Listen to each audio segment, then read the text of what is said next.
책 읽어주는 미즈놀 10장 일론 머스크 일불로 하루살기 프로젝트 지도 퀘스트.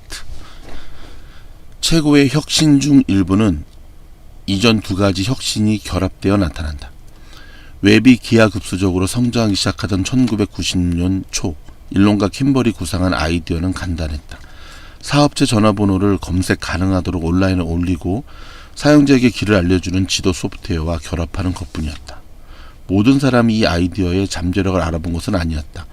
킴버리 토론토의 옐로우 페이지를 발행하는 토론토 스타 신문사에서 회의를 했을 때의 일이다.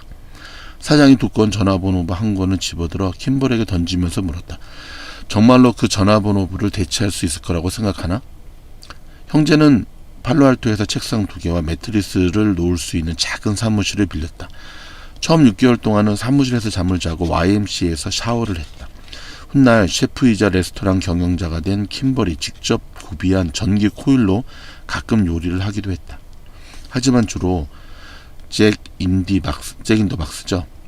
더 박스에서 식사를 했는데 가격이 저렴하고 24시간 영업하며 한블록 거리에 있었기 때문이다. 킴버는 아직도 모든 메뉴를 하나하나 읊을 수 있을 정도의 머릿속에 완전히 각인되었거든요 하고 말한다. 일론은 데리야끼 덮밥의 애호가가 되었다. 몇 달 후 그들은 가구가 비치되지 않은 아파트를 빌렸고 그 상태 그대로 거주했다. 달랑 매트리스 2개만 들여놓은 채 여기저기 코코아 퍼프 시리얼 상자들만 잔뜩 널려 있었어요. 토스카의 말이다. 그 집을 얻은 후에도 일론은 사무실에서 밤늦게까지 코딩 작업에 매달리다가 지쳐서 그냥 책상 밑에서 잠을 자는 날이 많았다. 베개도 없고 침낭도 없었습니다. 어떻게 그런 상태로 잘 수 있었는지 모르겠습니다. 초기 직원인 짐 엠브러스의 말이다. 때때로 오전에 고객 미팅이 잡혀 있기도 했는데 그런 날이면 집에 가서 샤워하고 나오라고 퇴근해야 했습니다. 나베이드 페룩도 그 일에 합류하기 위해 토론토에서 달려왔지만 곧 머스크와 싸우게 되었다. 그의 아내 나이앱은 머스크와 우정을 지키고 싶다며 이 일은 그만두는 게 맞아요 라고 남편에게 말했다. 그래서 페룩은 6주 만에 일을 그만두었다. 그와 함께 일하거나 그의 친구가 되거나 둘 중 하나를 택해야지 둘 다 할 수는 없다는 것을 알았어요. 후자가 더 즐거워 보였지요. 아직은 아들들과 그다지 소원하지 않았던 에롤 머스크가 남아공에서 팔로알토까지 날아와 현금 $28,000와 함께 $500에 산 낡아빠진 자동차까지 건네주었다. 토론토에 살고 있던 어머니 메이는 음식과 옷을 들고 더 자주 찾아왔다. 그녀는 두 아들에게 $10,000를 주고 자신의 신용카드까지 한 장 남겨놓았다. 아들들이 아직 신용카드를 만들지 못하는 상태였기 때문이다. 이들은 지도 데이터베이스를 보유한 나브텍을 방문하면서 첫 번째 휴식을 취했다. 나브텍은 머스크 형제가 수익을 창출할 때까지 무료로 라이센스를 제공하는 데 동의했다. 일론은 지도와 해당 지역의 사업체 목록을 병합하는 프로그램을 만들었다. 커서를 이용해 지도를 확대하고 움직일 수 있었어요. 킴버리 말한다. 오늘날에는 그런 기능이 아주 당연한 것이었지만 당시에는 정말 경탄할 만했지요. 아마 현관에가 인터넷에서 그 기능이 작동하는 것을 본 최초의 인간일 거예요. 형제는 원하는 곳으로 힘차게 나아가라는 의미로 회사 이름을 집2라고 지었다. 집2, where you want to go. 일론은 자신이 개발한 인터랙티브 네트워크 명부 서비스에 대한 특허를 출원에 승인받았다. 그가 받은 특허는 이 발명은 사업체 명부와 지도 데이터베이스를 통합하는 네트워크 액세스 서비스를 제공한다라고 명시되고 있다. 잠재적 투자자와 첫 미팅을 하던 날 형제는 아버지가 사준 차가 고장난 상태라 버스를 타고 샌들힐 로드까지 가야 했다. 하지만 회사에 대한 소문이 퍼지자 이런저런 벤처 캐피탈에서 찾아오겠다는 연락이 오기 시작했다. 그들은 컴퓨터 렉으로 사용하기 위한 큰 타워형 프레임을 사서 그들의 작은 컴퓨터 중 하나를 그 안에 넣었다. 그들이 거대한 서버를 보유하고 있다는 인상을 방문객들에게 주기 위해서였다. 그리고 몬티 파이튼에 나오는 허구의 의료장치 이름을 따서 거기에 머신덱 고즈핑이라는 이름을 붙였다. 투자자들이 올 때마다 그 타워를 보여줬어요. 투자자들이 우리가 엄청 대단한 일을 하는 것으로 생각하는 것 같아 같이 웃곤 했지요. 킴버리의 말이다. 벤처 캐피털리스트와의 미팅 준비를 돕기 위해 어머니 메이가 토론토에서 날아왔고 프레젠테이션 자료를 출력하느라 킨 코스에서 밤을 새우기도 했다. 컬러 출력 비용이 장당 $1였는데 감당하기 벅찬 수준이었어요. 메이는 말한다. 모두 지칠 대로 지쳤는데 일론만 예외인 것 같았어요. 일론은 늘 밤늦은 시간까지 코딩에 열중하곤 했어요. 1996년 초 잠재 투자자들로부터 첫 번째 투자 제안이 들어왔을 때 메이는 자축의 의미로 멋진 레스토랑에 아이들을 데려갔다. 제 신용카드를 사용하는 것은 이번이 마지막이 될 거다. 개설을 하면서 그녀는 이렇게 말했다. 실제로 그렇게 됐다. 곧이어 데이비드 벤처스로부터 회사에 $300만 투자하겠다는 제안이 들어와 모두의 입이 벌어졌다. 월요일로 예정되어 있던 최종 프레젠테이션을 앞두고 킴벌은 주말에 시간을 내 고장난 어머니 컴퓨터를 고쳐주러 급히 토론토에 다녀오기로 했다. 사랑하는 엄마를 위해서라면 뭐든 할 수 있었지요. 킴벌의 설명이다. 일요일에 그는 샌프란시스코로 돌아오기 공항에서 수속을 밟고 있었는데 미국의 국경 세관원들이 그의 수화물을 살펴보다가 회사의 프레젠테이션 자료와 명함 그리고 기타 서류를 발견했다. 미국 취업 비자가 없었던 그는 비행기 탑승을 저지당했다. 킴벌은 친구에게 공항으로 차를 가져오라고 연락했다. 친구의 차를 타고 국경을 넘어가기로 한 것이다. 육로 국경에 도착한 그들은 경계심이 덜한 그곳의 관리에게 데이비드 레터맨 쇼를 보러 가는 길이라고 말했다. 킴벌은 버팔로에서 샌프란시스코행 야간 비행기에 가까스로 올라탔고 프레젠테이션 시간에 맞춰 도착할 수 있었다. 데이비드는 그들의 프레젠테이션을 마음에 들어했고 투자를 최종 확정했다. 투자사는 아울러 머스크 형제가 취업 비자를 받을 수 있도록 이민 변호사를 붙여주었고 형제에게 자동차 구입비로 각각 $3만 제공했다. 일론은 1967년식 제규어 E-타입을 구입했다. 참 이때부터 간지났네. 남아공에서의 어린 시절 최고의 컴포러블에 관한 책에서 그 차의 사진을 보며 부자가 되면 꼭 그 차를 갖겠다고 다짐했던 터였다. 상상할 수 있는 가장 아름다운 차였기에 최소 일주일에 한 번씩은 고장이 나곤 했죠. 일론의 말이다.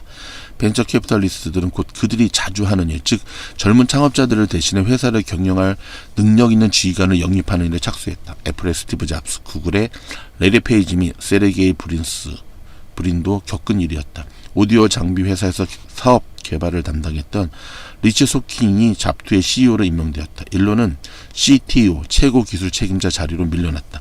처음에 그는 제품 개발에 집중할 수 있다는 점에서 이러한 변화가 자신에게 적합하다고 생각했다. 하지만 그는 교훈을 얻었다. 반드시 내가 CEO가 되어야 한다고 생각하진 않았어요. 하지만 곧 CEO가 아니면 진정한 최고 기술 책임자도 최고 제품 책임자도 될 수 없다는 사실을 체득했죠. 변화와 함께 새로운 전략이 수립되었다.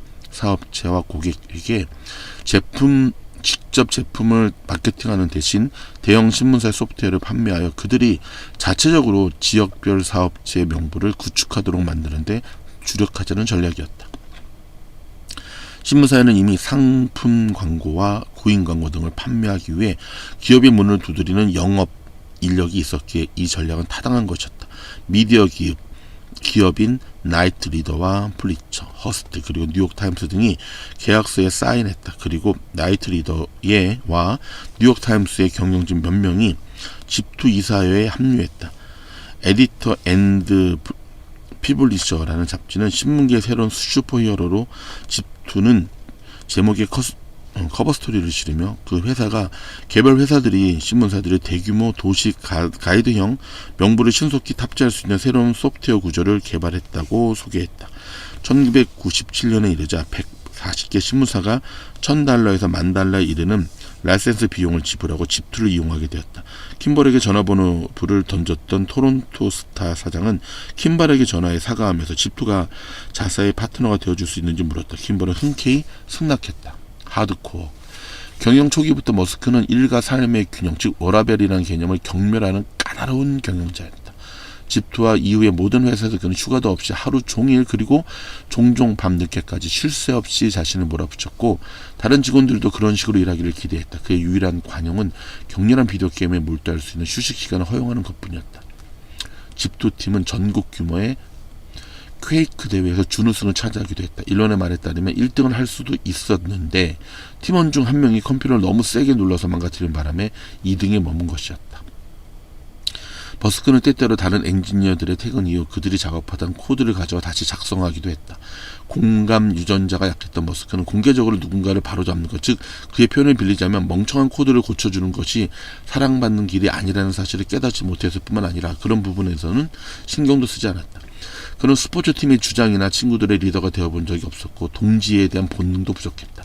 스티브 잡스와 마찬가지로 그 역시 함께 일하는 사람들이 불가능하다고 생각한 위협을 달성하도록 몰아붙이는 것이라면 그것이 그들에게 불쾌감이나 위협감을 주는 것에 대해서는 조금도 개의치 않았다. 여러분의 일은 팀원들이 여러분을 사랑하게 만드는 것이 아닙니다. 수년 후 그가 스페이스X 임원회의에서 한 말이다. 실제로 그것은 비생산적입니다. 그는 킴벌에게 가장 엄격했다. 나는 형을 정말 사랑하지만 형과 함께 일하는 것은 무척 힘들었지요. 킴벌의 말이다. 두 사람은 서로 다른 의견 때문에 종종 사무실 바닥을 구르며 싸우기도 했다. 주요 전략을 놓고 싸웠고 사소한 일을 가지고도 싸웠으며 집투라는 이름 때문에도 싸웠다. 킴벌의 마케팅 회사가 생각해낸 그 이름을 일론은 무척 싫어했다.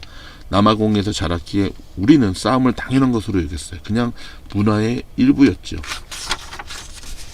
일론의 말이다. 임원실이 따로 없이 칸막이로만 구분된 사무실이었기에 모두가 두 사람의 싸움을 지켜봐야 했다. 최악의 싸움 중 하나는 둘이 지엉킨 채 바닥을 구르며 몸싸움을 벌이던 중 일론이 킴벌의 얼굴을 주먹으로 때리려 했고 그러자 킴벌이 일론의 손을 물어뜯었을 때였다. 일론은 살점이 떨어져 나가는 바람에 응급실에 가서 봉합수술을 받고 파상풍 주사까지 맞아야 했다. 오 마이 갓. 우리는 극심한 스트레스를 받으면 주위에 아무도 눈에 들어오지 않았어요. 킴벌의 말이다. 그는 나중에 집투에 대한 일론이 옳았음을 인정했다. 정말 형편없는 이름이었어요. 진정한 제품 개발자들은 상황을 혼란스럽게 만드는 중간 유통업자들을 거치지 않고 소비자에게 직접 판매해야 한다는 강박에 사로잡힌다. 머스크도 그런 인물이었다. 그는 신문업계의 브랜드 없는 공급업체로 전락하는 것이 다름없는 집투의 전략에 좌절감을 느꼈다. 머스크는 말한다. 당시 우리는 신문사들에게 종속되는 길을 걸었어요. 그들이 투자자이거나 고객이었고 이 사회에까지 영향을 미치고 있었으니까요. 머스크는 CT.com이라는 도메인을 사서 다른 소비자들이 특별히 찾는 사이트로 만들어 야후나 AOL 등과 경쟁하고 싶었다. 투자자들 역시 전략에 대해 다시 생각해보고 있었다. 1998년 가을 무렵 도시 가이드와 인터넷 디렉토리가 후후죽순처럼 생겨났지만 수익을 내는 곳은 없었다. 그래서 CEO 리치 소키는 함께 성공의 길을 걷게 되길 바라며 그중 하나인 시티서치와 합병하기로 결정했다. 하지만 시티서치 CEO를 만났을 때 머스크는 상대방으로부터 불안과 불편만 느끼고 말았다. 일론은 킴벌과 일부 엔지니어들의 도움을 토대로 반란을 일으켜 합병을 무산시켰다. 아울러 그는 자신을 다시 CEO로 임명해 줄 것을 요구했다. 하지만 이사회는 그를 의장직에서 물러나게 하면서 그의 역할을 축소해버렸다. 머스크는 잉크 매거진과 인터뷰에서 다음과 같이 말했다. 벤처 캐피탈이나 전문 경영인들과 함께해서는 결코 멋진 일이 일어나지 않지요. 그들에게는 창의력이나 통찰력이 없거든요. 데이비도의 파트너 중 한 명인 데릭 프루디안이 임시 CEO로 임명돼 회사를 매각하는 임무를 맡게 되었다. 그는 머스크에게 이렇게 말했다. 이것은 당신의 첫 번째 회사입니다. 인수자를 찾아서 돈을 손에 넣으면 앞으로 두 번째, 세 번째, 네 번째 회사를 만들 수 있을 겁니다. 백만장자가 되다. 일론과 킴벌이 집투를 출범한 지 4년이 채 지나지 않은 1999년 1월 프루디안의 그들을 사무실로 불러 컴팩 컴퓨터가 현금 3억 700만 달러를 제시했다는 소식을 전했다. 당시의 컴팩 컴퓨터 알죠? 컴팩 나중에 이제 HP로 넘어가죠. 컴팩 컴퓨터는 자사의 알타비스타 검색 엔진에 활력을 불어넣을 방법을 모색하던 중이었다. 형제는 12%의 소유 지분을 6대4 비율로 나누었고 그리하여 27살의 일론은 2200만 달러, 킴벌은 1500만 달러를 손에 쥐고 발을 빼게 되었다. 일론은 수표가 자신의 아파트에 도착했을 때 깜짝 놀랐다. 은행 계좌 잔고가 5,000달러에서 2,200만 5,000달러까지 불어났으니 말이에요. 일론의 말이다. 머스크 형제는 수익금 가운데에서 아버지에게 30만 달러를, 어머니에게는 100만 달러를 드렸다. 일론은 50평짜리 콘도를 구입하고 당시 가장 빠른 양상차인 맥라린 F1 스포츠카를 100만 달러에 구입하는 등 나름대로 궁극의 사치를 부렸다. 그는 그의 집에서 차가 배달되는 모습을 촬영하게 해달라는 CNN의 요청을 받아들였다. 불과 3년 전만 해도 YMCA에서 샤워를 하고 사무실 바닥에서 잠을 자던 제가 이제 100만 달러짜리 차를 갖게 되었습니다. 머스크는 트럭에서 차가 내려주는 동안 이렇게 말한 후 거리를 이리저리 껑충껑충 뛰어다녔다. 충동적으로 자신의 욕구를 분출한 이후 그는 새롭게 발견한 자신의 부에 대한 취향을 경솔하게 가시하는 것이 꼴사나운 지심을 깨달았다. 어떤 사람들은 이 차를 구입한 것을 보고 건방진 제국주의자의 전형적인 행동 방식으로 해석할 수도 있습니다. 제 가치관이 변했을지 모르지만 저는 제 가치관이 변했다는 것을 의식적으로 자각하지 못하고 있습니다. 과연 그가 변한 걸까? 새롭게 얻은 부로 그는 자신의 욕망과 충동에 거의 제약을 받지 않게 되었지만 그런 상황은 항상 보기 좋은 것은 아니었다. 하지만 그의 진지하고 사명감 넘치는 강렬함은 조금도 변함이 없었다. 작가 마이클 그로스는 실리콘밸리에서 티나 브라운의 먼지르르한 잡지인 토크에 새로 부자가 된 테크노브랏, 즉 기술 열풍을 타고 벼락 부자가 된 젊은 리더들에 대한 기사를 쓰고 있었다. 날카롭게 비판만 해도 될 만한 허세 가득 찬 주인공을 찾고 있습니다. 그로스는 몇 년 후 이렇게 회상했다. 하지만 2000년에 만난 머스크는 삶의 환희가 넘치는 너무 호감 가는 인물이라 비판할 수가 없었죠. 그는 지금과 마찬가지로 주변의 기대에 대해 무관심하고 무심했지만 편하고 개방적이며 매력적이고 재미난 인물이었어요. 친구 없이 자라는 아이에게 명성은 유혹 그 자체로 다가왔다.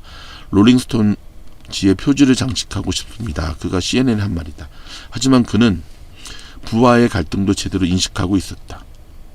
그는 계속해서 이렇게 말했다. 바하마의 섬 중 하나를 사서 제 개인 영주를 만들 수도 있지만 저는 새로운 회사를 설립하고 키우는 데도 관심이 많습니다. 상금을 다 쓰지 않고 거의 전부 새로운 게임에 다시 투자할 생각입니다. 여러분 여기도 나왔잖아요. 그렇죠? YMC 회관 가서 샤워하고 일론 머스크가 회사를 창업하기 전에 만약에 회사가 망할 수도 있는 거에 대한 실험을 했답니다. 그 중에 하나가 30불로 한 달 살기, 1불로 하루 살기를 한번 해봤답니다. 만약에 망할 수도 있는 거를. 근데 사라지더라는 겁니다.